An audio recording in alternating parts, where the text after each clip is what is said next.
त्र्यंबकं यजामहे सुगंधिं पुष्टिवर्धनम् उर्वारुकमिव बंधनान् मृत्योर्मोक्षयमामृतात्। श्री शिव गीता प्रथम अध्याय का प्रथम अध्याय पाठ।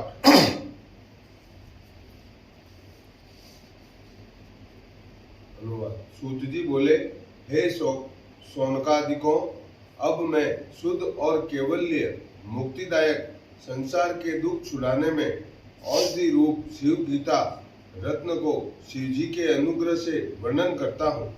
व्याख्या। आध्यात्म ज्ञान की जिज्ञासा का जागृत होना ईश्वर कृपा के बिना नहीं हो सकता।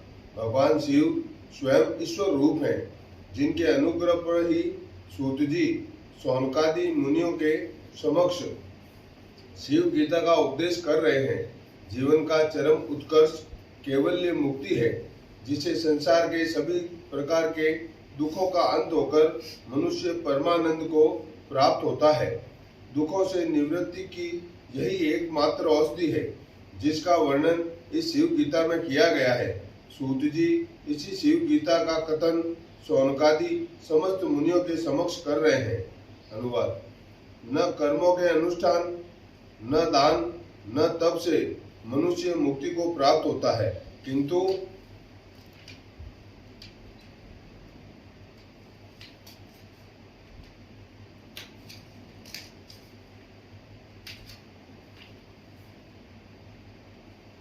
ज्ञान से ही प्राप्त होता है। व्याख्या। मुक्ति का साधन केवल ज्ञान है। यह ज्ञान है आत्मज्ञान, ईश्वर ज्ञान, ब्रह्म ज्ञान आदि। इसी ज्ञान से मनुष्य सृष्टि के संपूर्ण सत्य को जान लेता है तथा मिथ्या का तिरस्कार कर देता है। इस ज्ञान के बिना वह मिथ्या को ही सत्य मानकर भ्रमित होता है, जो उसके सभी प्रकार के दुख, रोग, शोक, संताप का कारण बनता है। सत्य ज्ञान के अभाव में ही मनुष्य मिथ्या को पकड़े रहता है। अतः ज्ञानियों ने इसी परम सत्य को जानकर घोषणा की कि हृदय ज्ञानानंद मुक्ति, ज्ञान के बिना मुक्ति नहीं होती। भगवत गीता में ज्ञान को ही परम पवित्र माना है तथा कहा है कि सभी यज्ञों के ज्ञान यज्ञ ही श्रेष्ठ है। ज्ञान के समान इस संसार में कोई भी पवित्र वस्तु नहीं है। इस सृष्टि के दो ही आधार हैं, ज्ञान और कर्म। कर्म में कर्मकांड, दान व तप किए जाते हैं, किंतु इन कर्मों का फल होता है, जिसे भोगने के लिए पुनः जन्म धारण करना पड़ता है।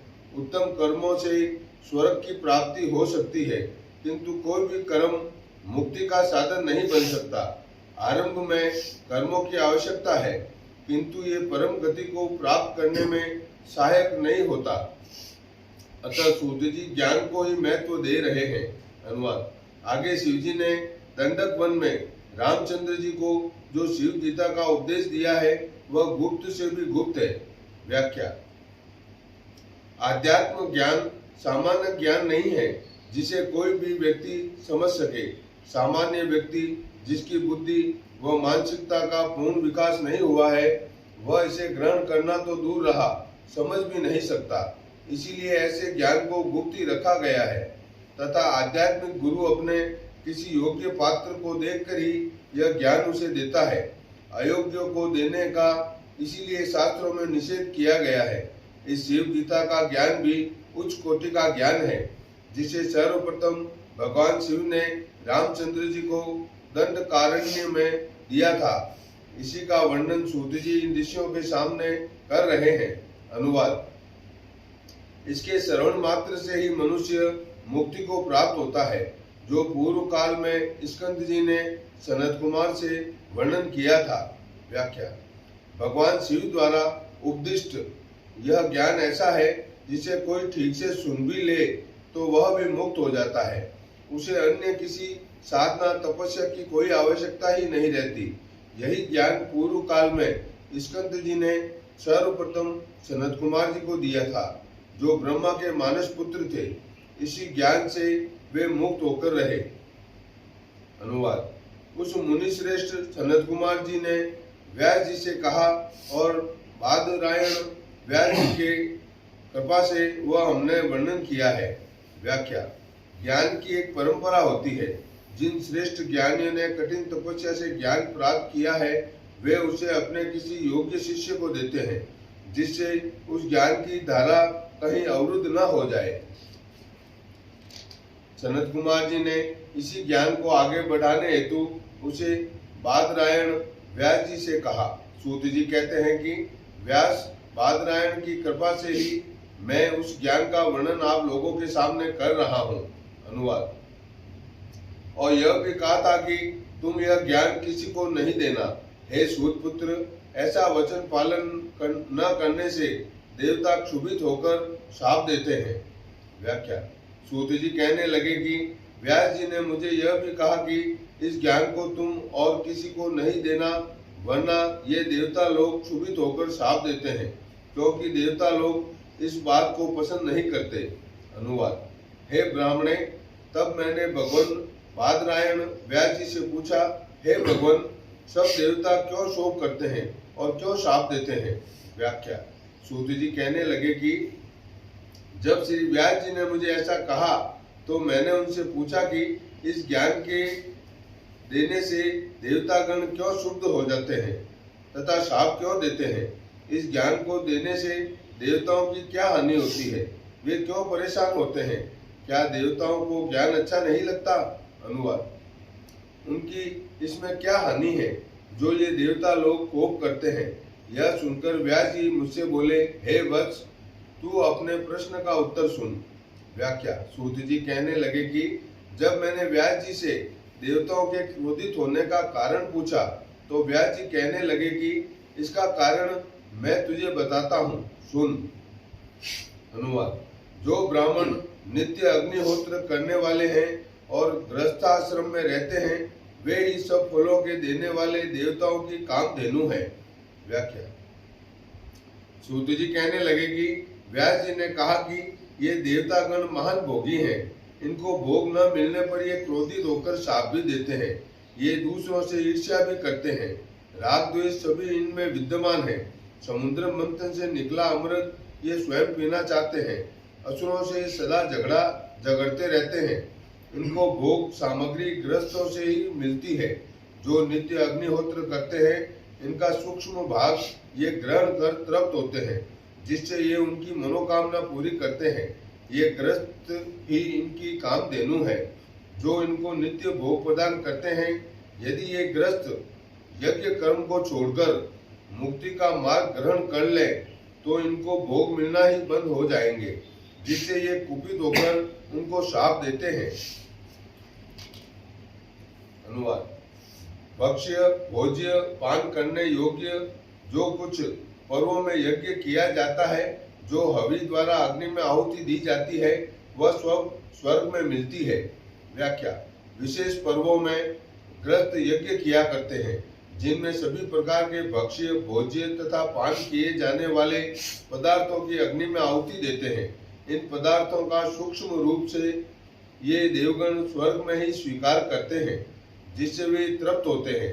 यदि ये गृहस्थी यज्ञ न करें तो ये देवता अतृप्त रहकर उन्हें शाप देते हैं तथा कई प्रकार से उनको दुख देते रहते हैं।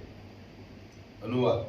देवताओं को स्वर्ग में इष्ट सिद्धि देने वाला और कुछ नहीं है। जैसे गृहस्थी पुरुषों को दुही हुई गाय दी जाने से केवल दुखी होता है। व्याख्या। देवताओं को स्वर्ग में जो भी भोग सामग्री प्राप्त होती है, वह सब गृहस्थों द्वारा किए गए आदि से ही प्राप्त होती है। यदि गृहस्थ यज्ञ आदि कर्म न करें तो ये देवगण असंतुष्ट होकर गृहस्थों को दुख देते हैं। जिस प्रकार किसी गृहस्थ को कोई दूही गाय दे तो उससे कोई लाभ नहीं होता, इसी प्रकार यज्ञ द्वारा जो देवताओं को तृप्त नहीं करता, इससे देवता लोग भी दुखी होते हैं। अनुवाद। इसी प्रकार ज्ञानवान ब्राह्मण देवताओं का दुख दाता ही है, कारण कि वह कर्म नहीं करता। इस कारण इसके विषय भार्या पुत्र आदि में प्रवेश करके देवता विघ्न करते हैं। व्याख्या।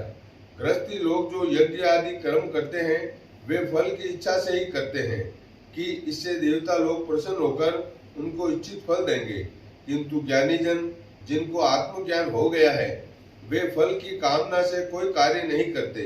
वे फलेच्छा रहित व कामना रहित कर्म ही करते हैं। इससे देवगण अप्रसन्न रहते हैं तथा वे भार्या पुत्रादि में प्रवेश करके घर में अशांति पैदा करते रहते हैं। देवगण भी भोग ही पसंद करते हैं जो उन्हें ग्रस्तों से ही प्राप्त होता है। ज्ञानी जनों से उन्हें भोग प्राप्त नहीं होते, इसीलिए वे उन्हें सताते रहते हैं। ज्ञान प्राप्ति के बाद वे यज्ञादि कर्मों का त्याग कर देते हैं। अनुवाद। इससे किसी देहधारी की शिव में भक्ति नहीं होती, इस कारण मूर्खों को शिव का प्रसाद नहीं मिलता। व्याख्या। जो ज्ञान मार्ग पर चलते हैं वे किसी भी देवता देवी भूत प्रेत आदि की उपासना न करके केवल आत्मा की तथा ईश्वर की ही उपासना करते हैं। यह उपासना बिना किसी भौतिक वस्तु की कामना के ही की जाती है, किंतु अज्ञानी जन केवल भौतिक सुखों की ही कामना करने के कारण देवताओं को भजते हैं। ऐसे अज्ञानी जनों की शिव में भक्ति नहीं होती, जिससे उनको शिव का प्रसाद नहीं मिलता, उनकी कृपा प्राप्त नहीं होती। शिव की कृपा प्राप्त करने के लिए निष्काम भक्ति आवश्यक है। अनुवाद। और जो यथा किंचित जानता भी है वह किसी कारण मध्य में ही खंडित हो जाता है, और जो किसी को ज्ञान हुआ भी तो वह विश्वास से नहीं बचता। व्याख्या। भगवान शिव स्वयं ईश्वर है, वे ही निराकार ब्रह्म के सगुण रूप हैं। धर्मों में जिस ईश्वर की बात कही गई है वे ही भगवान शिव हैं। सभी देवगण उन्हीं की विभिन्न विभूतियां हैं। ये देवगण उसी शिव के अधीन रहकर मनुष्य की कामना की पूर्ति तो कर सकते हैं, किंतु वे ईश्वर की प्राप्ति नहीं करा सकते। जो मनुष्य उस शिव के विषय में थोड़ा बहुत जानता भी है, किंतु उसकी वासना भोगों में ही सीमित रहती है, जिससे उसे ईश्वर प्राप्ति नहीं हो सकती। भोगों की वासना तीव्र होने से उसकी ज्ञान प्राप्ति की साधना मध्य में ही खंडित हो जाती है, अथवा किसी को उसका ज्ञान भी हो गया तो उसमें उसकी श्रद्धा नहीं होती, जिससे उस ज्ञान का उचित फल नहीं मिलता, अर्थात उसकी मुक्ति नहीं होती। अनुवाद। ऋषि बोले, जब इस प्रकार से देवता शरीरधारियों को विघ्न करते हैं तो फिर इसमें किसका पुरुषार्थ है जो मुक्ति को प्राप्त होता है। व्याख्या। मुक्ति ज्ञान से ही होती है, यह कर्म से प्राप्त नहीं होती। जो ज्ञान की उपासना छोड़कर देवताओं को प्रसन्न करके केवल भोग प्राप्ति की इच्छा करते हैं, उनकी कभी मुक्ति नहीं हो सकती। इसीलिए जो इन देवताओं की पूजा छोड़कर केवल मुक्ति के लिए ज्ञान की साधना करते हैं, उनसे ये देवगण रुष्ट होते हैं, क्योंकि उनको भोग मिलना बंद हो जाते हैं। वे विघ्न पैदा कर उस साधना को भंग करने का प्रयास करते हैं। इसके लिए ऋषिगण सूत जी से पूछते हैं कि यदि ये देवता विघ्न डालते हैं तो फिर मनुष्य की मुक्ति किस पराक्रम से होती है, स्वयं के पुरुषार्थ से अथवा ईश्वर कृपा से? कृपा ऐसे बताइए। अनुवाद। हे सूत पुत्र, आप सत्य कहिए कि इसका कोई उपाय है या नहीं। व्याख्या। ऋषिगण सूत जी से फिर मनुष्य का उपाय पूछते हैं, फिर मुक्ति का उपाय पूछते हैं कि फिर मुक्ति का कोई उपाय है अथवा नहीं, क्योंकि देवताओं से लड़कर उन पर विजय पाना तो अति कठिन है। अनुवाद। सूत जी बोले, करोड़ों जन्मों के पुण्य संचित होने से शिव में भक्ति उत्पन्न होती है। व्याख्या। मनुष्य अनेक पशु योनियों से गुजरकर मनुष्य योनि में जन्म लेता है, जिससे उसमें पशु तुल्य संस्कार ही रहते हैं। वह आहार, निद्रा, भय और मैथुन को ही जीवन का सर्वस्व मानकर जीवन जीता है, किंतु ज्यों-ज्यों उसकी चेतना का विकास हो जाता है, उसके मन और बुद्धि का विकास हो जाता है, वह इन तुच्छ भोगों का त्याग कर उच्च भोग की कामना करने लगता है। वह स्वर्ग सुख की कामना करता हुआ यह कर्म करने लगता है। इससे भी जब उसे संतुष्टि नहीं होती तो वह इनकी भी उपेक्षा कर ईश्वर प्राप्ति की ओर बढ़ता है। इसमें उसको करोड़ों जन्म लग जाते हैं। ईश्वर तथा शिव में भक्ति का होना तथा मुक्ति की इच्छा का जागरण पूर्व जन्मों में किए हुए पुण्य कर्मों का ही फल है। इसीलिए हर व्यक्ति की शिव में भक्ति नहीं हो सकती। अनुवाद। उस भक्ति के होने से इष्ट पूर्तादि कर्मों की कामना छोड़कर मनुष्य शिवजी में अर्पण बुद्धि से यथाविधि कर्म करता है। व्याख्या। प्रत्येक व्यक्ति कर्म करके फल की इच्छा चाह करता है, यह भक्ति नहीं है बल्कि व्यापार हुआ। हम शिव की अथवा किसी देवता की उपासना या भक्ति इसलिए करते हैं कि हमें धन मिल जाए, नौकरी लग जाए, पदोन्नति हो जाए, मुकदमा जीत जाए, चुनाव जीत जाए और अनेक कामनाओं को लेकर ही करते हैं अथवा स्वर्ग की चाह से करते हैं। यह भक्ति नहीं है। सूत जी कहते हैं कि जो शिव की भक्ति करना चाहता है उसे अपने सभी सांसारिक भोगों की कामनाओं का त्याग कर केवल शिव की कृपा प्राप्ति के लिए ही भजन करना चाहिए तथा अपने कर्मों को तथा उसके फलों को शिवा अर्पण कर देना चाहिए। जो मिल जाए उसी से संतुष्ट रहना चाहिए। अनुवाद। उन शिव जी के अनुग्रह से जब यह प्राणी दृढ़ भक्तिवान होता है तब विघ्न छोड़कर भयभीत होकर देवता पलायन कर जाते हैं। व्याख्या। जब किसी मालिक की किसी पर कृपा हो जाती है तो फिर नौकरों की क्या हिम्मत हो सकती है कि वे उसके कार्य में विघ्न डाले। शिव की भक्ति से जब स्वयं भगवान शिव उस पर कृपा करने लगते हैं तो देवगण भयभीत होकर भाग जाते हैं। फिर उनकी हिम्मत विघ्न डालने की नहीं हो सकती। वे भी शिव से भयभीत रहते हैं कि वे हमारा अकल्याण न कर दें। अनुवाद। उस भक्ति के करने से शिव जी के चरित्र श्रवण करने की अभिलाषा उत्पन्न होती है। तब सुनने से ज्ञान होता है और ज्ञान से मुक्ति हो जाती है। व्याख्या। केवल भक्ति ही मुक्ति का साधन नहीं है। मुक्ति का साधन तो केवल ज्ञान ही है, किंतु भक्ति से मनुष्य उस शिव तत्व के चरित्र व उसके कार्यों का श्रवण करता है। इस श्रवण से उसे शिव की विभूतियों का ज्ञान होता है। इसी ज्ञान से वह शिवत्व का अनुभव करता है। यह अनुभव ही उसकी मुक्ति का हेतु है। जब तक शिवत्व की अनुभूति नहीं हो जाती तब तक मुक्ति असंभव है। अनुवाद। बहुत कहने से क्या होता है। जिसकी शिवजी में दृढ़ भक्ति है वह करोड़ों पापों से जकड़ा हुआ हो तो भी मुक्त हो जाता है। व्याख्या। मनुष्य का मन बड़ा स्वार्थी है। उसकी परमार्थ में कोई रुचि नहीं होती। अपने ही स्वार्थ पूर्ति के कारण वह सदा भोगों की ही कामना करता रहता है, जिससे उसे क्षणिक सुख तो मिल जाता है किंतु शाश्वत आनंद से वह वंचित रहता है। किंतु जिसकी शिव में दृढ़ भक्ति हो जाती है वह मन की इन क्षुद्र वासनाओं से मुक्त हो जाता है। मन से मुक्त हो जाना ही मुक्ति है। संसार में सभी पाप पुण्य मन की वृत्तियों के कारण होते हैं। ईश्वर की प्राप्ति होने पर वह मन से मुक्त हो जाता है। जब मन ही नहीं रहता तो सभी पाप पुण्य भी नष्ट हो जाते हैं, चाहे वे करोड़ों जन्मों से संग्रहित हों, फिर उनका फल उसे नहीं भोगना पड़ता।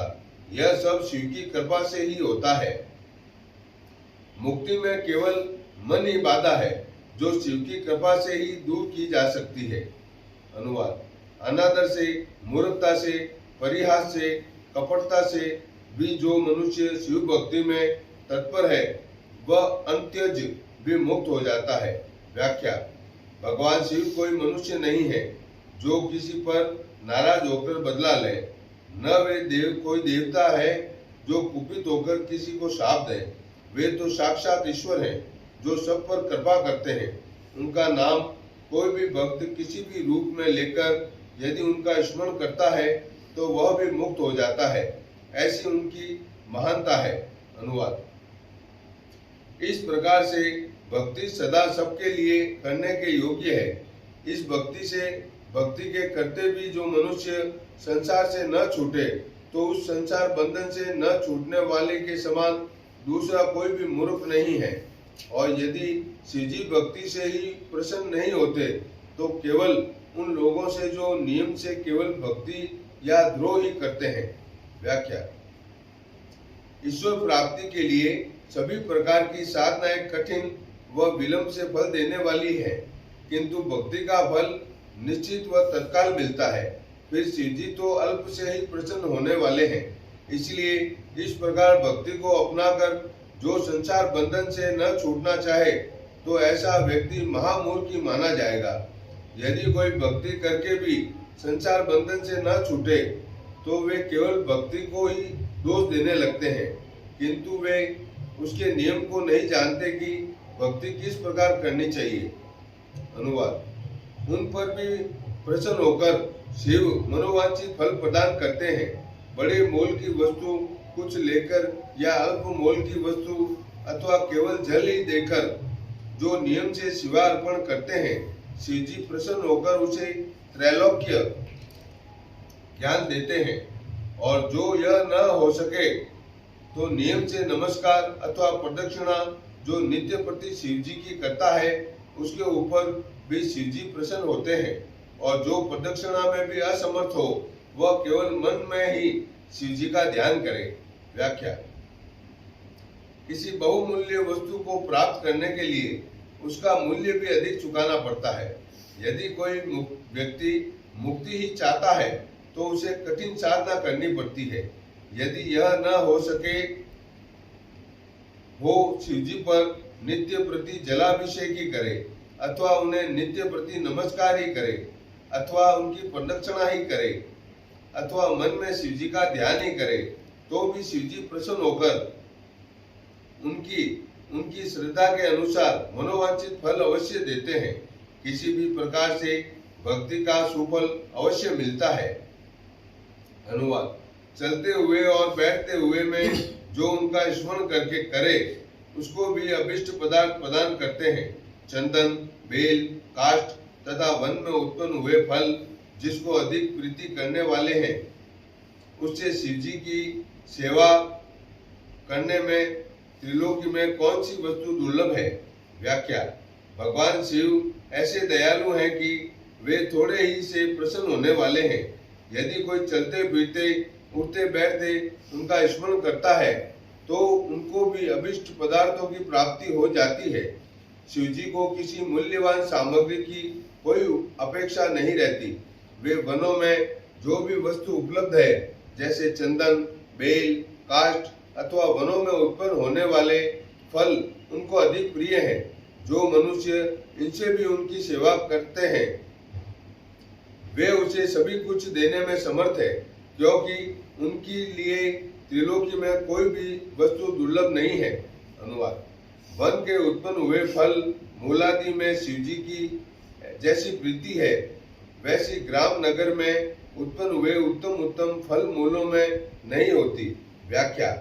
शहरों में कई प्रकार के मिष्ठान एवं भोज्य पदार्थ बनते हैं तथा मनुष्यों ने कई प्रकार के फल मूल तैयार किए हैं, किंतु शिवजी को तो वनों में जो कुछ फल मूल प्रकृति द्वारा अपने आप उत्पन्न होते हैं उन्हीं से प्रीति है। इसीलिए सामान्य मनुष्य भी बिना किसी व्यय से इनके द्वारा शिवजी की पूजा कर सके, इसी कारण के हर वर्ग के लिए पूज्य बन गए। अनुवाद।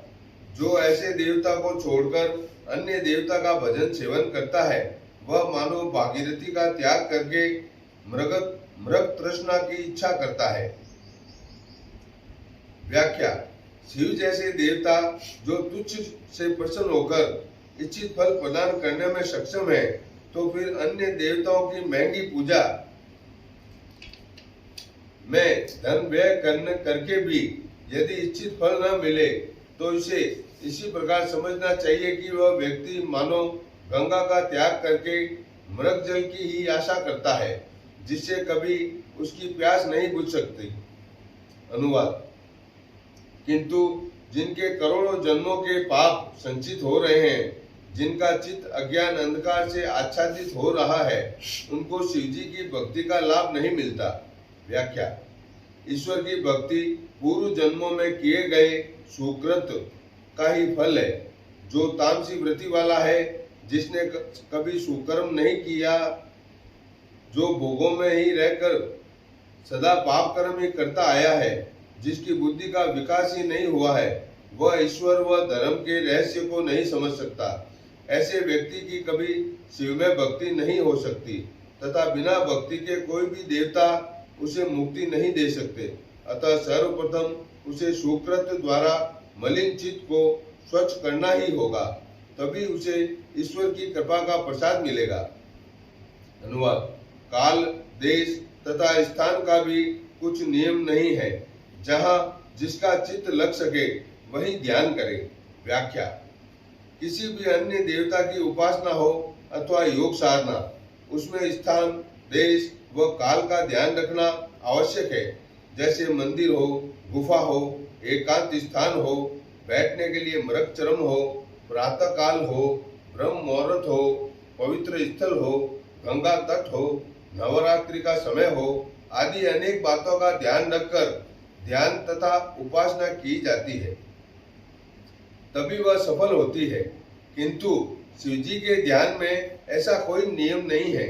चलते फिरते, उठते बैठते, कहीं भी जहाँ चित्त शांत हो जाए वहीं शिवजी का ध्यान किया जा सकता है। इतना सरल मार्ग है। अनुवाद। शिव रूप से अपनी आत्मा में ध्यान करने से शिव की ही सायुज्य मुक्ति की प्राप्ति हो जाती है। जिसकी आयु बहुत थोड़ी, लक्ष्मी से भी हीन हो और शिवजी की एक अंश रूपी सार्वभौम पद युक्त मैं राजा हूँ ऐसे अभिमान से कहने वाले का वंश सहित संहार करते हैं। जो संपूर्ण लोकों का कर्ता तथा अक्षय ऐश्वर्यवान पुरुष भी अभिमान रहित होकर शिवः शिवोहम इस प्रकार से कथन करता है, उसको शिव आत्म स्वरूप के तादात्म्य भागी अर्थात शिव रूप ही कर देते हैं। व्याख्या। भगवान शिव एक और महान कृपालु हैं, तो दूसरी ओर संहारक भी हैं। जो शिव को अपनी आत्मा में स्थित मानकर निरंतर ध्यान करते हैं, उनको शिव की सायुज्य मुक्ति प्राप्त होती है। वह सदा शिव के समीप ही स्थित रहता है। किंतु जो मृत्यु के समीप पहुंचा हुआ है तथा धन हानि दरिद्र है, वह भी यदि अभिमानवश कहता रहता है कि मैं राजा हूँ, मैं विद्वान हूँ, मैं ज्ञानी व महापंडित हूँ, ऐसे अभिमानी व्यक्ति का शिव संहार कर देते हैं। इसके विपरीत जो संपूर्ण ऐश्वर्यवान है, वह भी यदि अपने को तुच्छ समझकर अभिमान रहित होकर मैं शिव रूप हूँ, मैं शिव हूँ ऐसा निरंतर चिंतन करता रहता है, तो वह शिव रूप ही हो जाता है। मनुष्य जैसा विचार करता है वैसा ही हो जाता है। अहंकारी व्यक्ति कभी ईश्वरत्व को प्राप्त नहीं हो सकता। अनुवाद। हे ऋषियों, जिस व्रत के करने से प्राणी को धर्म, अर्थ, काम, मोक्ष ये चारों पदार्थ प्राप्त होते हैं, मैं वह पाशुपत व्रत तुमसे वर्णन करता हूँ। व्याख्या। सूत जी ऋषियों से कहने लगे कि जो इस पाशुपत व्रत करता है, उस व्यक्ति को धर्म, अर्थ, काम व मोक्ष चारों सिद्धियां प्राप्त हो जाती हैं। वह संसार में सुख पूर्वक जीवन यापन करता हुआ अंत में मोक्ष को प्राप्त होता है। इस व्रत का मैं तुमसे वर्णन करता हूँ, तुम इसे ध्यान पूर्वक सुनो। अनुवाद। विरजा नामक दीक्षा को लेकर विभूति और रुद्राक्ष को धारण कर वेद सार नामक शिव सहस्त्र नाम को जप करते हुए इस मानव शरीर को त्याग कर शैव शरीर को प्राप्त होने पर लोक का कल्याण करने वाले शंकर प्रसन्न होकर तुमको दर्शन देकर केवल्य मुक्ति देंगे। जब श्री रामचंद्र जी दंडकारण्य में वास करते थे, तब अगस्त्य जी ने उन्हें यह उपदेश दिया था, वह मैं सब तुमसे कहता हूँ, तुम भक्ति युक्त होकर श्रवण करो। व्याख्या। सूत जी ऋषियों से कहने लगे कि जो व्यक्ति भगवान शिव की विरजा दीक्षा लेकर पाशुपत व्रत को धारण करता है तथा भस्म और रुद्राक्ष धारण कर शिव सहस्त्र नाम का विधि विधान से जप करता है, उस पर भगवान शिव प्रसन्न होकर उनको दर्शन देते हैं, जिससे वह केवल्य मुक्ति को प्राप्त होता है। वह भी संसार में लौटकर नहीं आता। इस मंत्र की साधना सर्वप्रथम अगस्त्य ऋषि ने रामचंद्र जी को उस समय दी जब वे सीता को रावण द्वारा हरण किए जाने पर दंडकारण्य में निवास कर उसके वियोग से दुखी थे। अगस्त्य जी द्वारा दिया गया वही उपदेश मैं तुम लोगों को कहता हूँ, इसे सुनो। ओम त्र्यंबकं यजामहे सुगंधिं पुष्टिवर्धनम् उर्वारुकमिव बन्धनान् मृत्योर्मोक्ष्यमामृतात्। ओम नमः शिवाय। शिवः शिवोऽहम्।